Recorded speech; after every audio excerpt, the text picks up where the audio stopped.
ሰላም ሰላም ውድና የተከበራችሁ የዩቲዩብ ቤተሰቦች እንዴት ናችሁ? እኔ ደህና ነኝ፣ እግዚአብሔር ይመስገን። እንግዲህ እንደሰማችሁት ወይም ደግሞ ሰምታችሁ ይሆናል ብዬ አስባለሁ። በሳውዲ አረቢያ ማዳሟን የገደለችው ኡጋንዳዊ እቺ ጥቁሯ ማለት ነው ማዳሟን ገድላለች እየተባለች ነው። ማዳሟ ገድላ ወርቅ ሰርቃ ብር ሰርቃ አመለጠች በ24 ሰዓት ውስጥ። እንግዲህ ሳውዲ ላይ ታውቃላችሁ ምንም ወንጀል ተፈጽሞ ማምለጥ አይቻልም ማለት ነው። ይህን የማይታሰብ ነገር ነው። የእውነት እሷ ገላት ይሁን ወይ አይሁን የተጣራ ነገር የለም። በእርግጥ ግን እሷ በር ዘግታባት ስለሸሸች ብቻ እሷ እንደሆነች ነው እየተባለ ያለው ማለት ነው። እንግዲህ እዚህ ጋር የምትዘግበውን ዜና አረቧ አብረን እንስማና ትናያለን። እንግዲህ ህሊናችሁ ይፍረድ። مقتولة في منزل. من ساعات بسيطة فجعت الأوساط الفنية السورية والعربية بخبر العثور على الفنانة هدى الشعراوي مقتولة في منزلها الواقع بشارع خالد بن الوليد بدمشق. هدى الشعراوي صاحبة تاريخ فني ودرامي طويل، ومن أشهر أدوارها مزكي في باب الحارة. والمعلومات الأولية بتشير إلى أنه خادمتها الأجنبية هي اللي قتلتها وهربت. كاميرا تفاعلكم كمان فورا أو فور وصول الخبر توجهت لمنزل الراحلة، واللقطات اللي أمامكم الآن حصرية لنا من أمام عمارة الراحلة. هذه بلكونة يعني أو هذه عمارة الراحلة يعني زي مو شايفين الآن، وهذا مدخل الشقة اللي صارت في الجريمة.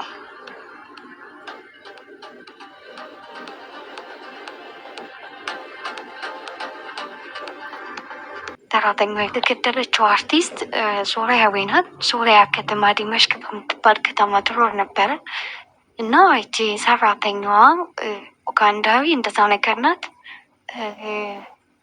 ትናንትና ጠዋት ላይ በመጥበሻው ነገር አናቷን ለሁለት ታደርግና ወርቋን ዘረፍ አድርጋ ከዛ ጅሪት እልም ስትል ያው በ10 ሰዓት ውስጥ ተይዛለች ማለት ነው። ሴትዮዋን ገላት ወርቋን ዘርፋት ነበር የጠፋችው እና ግን ሴትዮዋ ከመሞቷ በፊት ብቻ ያው ታዋቂ ምንም ስለሆነ ቲቪ ላይ ስትቀርብ እንደው ሸቃሎች ራሴን ደም ብዛት አመጡብኝ ምናምን ትላት ነበር። እንደውም ሰራተኛዋን የሆነ ቪዲዮ ላይ ምግብ ከሌለ እኔንም ትበላኛለች ምናምን ስትል ነበር።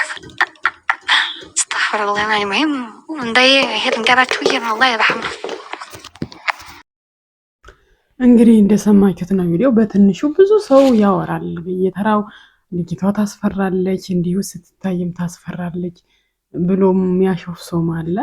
ያው ሁላችንም እግዚአብሔር አይሳሳትም፣ በአምሳያው ፈጥሮናል። ሁላችንም የእግዚአብሔር አንድ አምላክ ነው የፈጠረን ብዬ አስባለሁ። በሰው ላይ ባንስቅ ምንድነው የፈጠራት እንዴት ነው የተፈጠረችው ባንል ብዬ አስባለሁ። እና በመፈጠሯ ላይ የምንስቅ ሰዎችም አለን።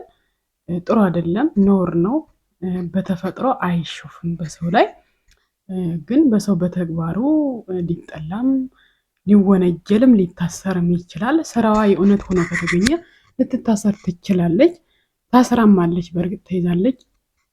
ሴትዮዋ እንግዲህ ታዋቂ ናት መሰለኝ፣ አርቲስት ናት፣ ድራማ ትሰራለች ምናምን። እንደምታዩት ትልቅ ሴት ናት በጣም ግን የአርት ሰው ናት ይመስለኛል። እና እንግዲህ እንደሰማሁት መረጃ ከሆነ ከዚህ በፊትም ኢንተርቪው ስትደረግ ነበረ።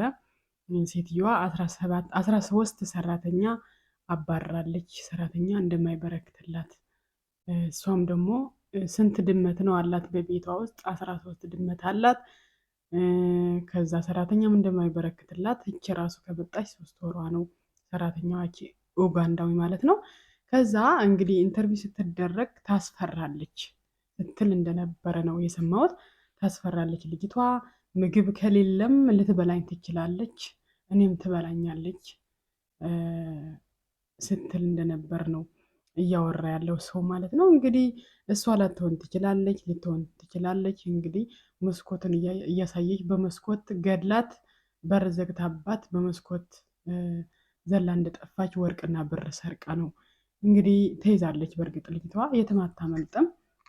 ሳውዲ ላይ መመለጥ ማምለጥ አይቻልም። እንኳን የሳውዲ ሴትዮዋ እንግዲህ ሶሪያው ናት፣ የሶሪያ ተወላጅ ናት፣ ግን የምትኖረው ሳውዲ አረቢያ ነው። እና ፊልም ድራማ ምናምን ሰሪ ናት፣ አርቲስት ናት።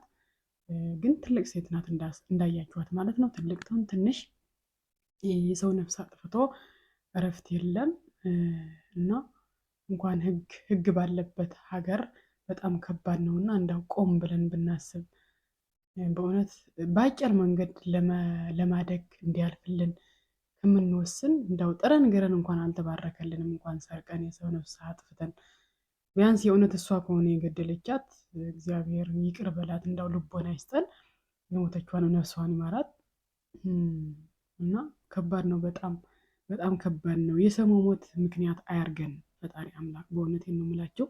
ሰው ይክፋው፣ ብር ሊጠፋብን ልንታመም እንችላለን፣ ግን የሰው ነፍስ የመጥፋት ምክንያት አያርገን አምላክ ማለት ነው እና ከባድ ነው። እኔ የሚያስፈራኝና ከምፈራው ነገር እና በቃ ለመመካት ራሱ የምፈራው ነገር እንዳው ቀና የጣለብኝ የምለው ነገር የሰው ነፍስ ማጥፋት፣ እንኳን ማጥፋት ይቅርና መሳደብ ራሱ ኃጢአት ነው እና ይህንን ይመስላል እንግዲህ ወደ ቤተሰቦቼ። በጣም ያሳዝናል። የልጅቷን መጨረሻ እንግዲህ እሷ ከገደለች ፍርዷ እንግዲህ ሞት ነው የሚሆነው። ምንም ሊሆን አይችልም ሌላ። እሷም ትገደላለች፣ የማይቀርላት ነው። ግን ያረስተዋለች ይሁን የህግ አታውቀውም ይሁን እውነት ለመናገር በህጋዊ በሚሰሩ ኮንትራት የሚሄዱ ኢትዮጵያውያን ሆነ የትም ሀገር በጣም እየተጨቆኑ ነው ያሉት እና በጣም ይጨቆናሉ። በውጭ የሚሰሩ እንኳን አይቻሉም ጸባያቸው። የሳውዲ መዳሞች በጣም ከባዶች ናቸው ከሚባለው በላይ። እንደ ሰው ሳይሆን እንደ ውሻ ነው የሚያዩት ሰራተኛ። ሁሉም ማለት አይደለም፣ አብዛኞቹ ግን በጣም መጥፎ ናቸው።